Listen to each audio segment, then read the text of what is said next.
Today on Forbes, RNC Platform prioritizes fossil fuels while ignoring carbon-fueled climate crisis.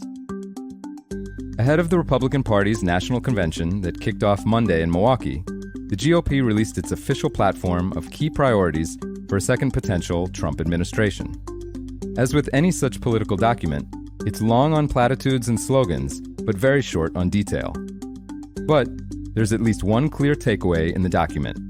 It prioritizes increasing energy from fossil fuels while ignoring the carbon-fueled climate crisis that's triggered record-setting heat waves and earlier and more intense hurricanes. The 16-page document doesn't mention the environment or climate change and has no specific references to solar, wind, geothermal, or hydropower, though nuclear energy gets a shout-out. And there are multiple references to energy that's mined, dug, and pumped. The document said, quote, "Under President Trump, the U.S. became the #1 producer of oil and natural gas in the world, and we will soon be again by lifting restrictions on American energy production and terminating the socialist Green New Deal. Republicans will unleash energy production from all sources, including nuclear, to immediately slash inflation and power American homes, cars, and factories with reliable, abundant, and affordable energy."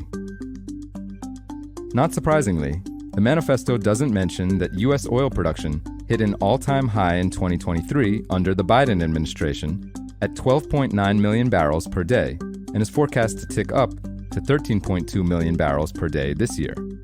That's at odds with the idea that oil production is being restricted. More importantly, it doesn't note that renewable power is the fastest-growing source of U.S. energy, a trend building for years, but that's accelerated under the Biden administration.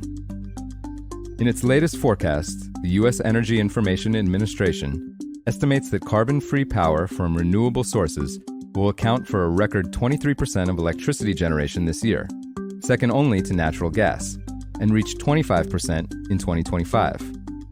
Wind and solar would account for an even bigger share were it not for long delays in getting major new renewable power projects connected to the grid. Renewable energy's critical role in curbing carbon dioxide doesn't seem to be a winning argument for Republicans right now, but a party that portrays itself as business-friendly seems to be overlooking another compelling point.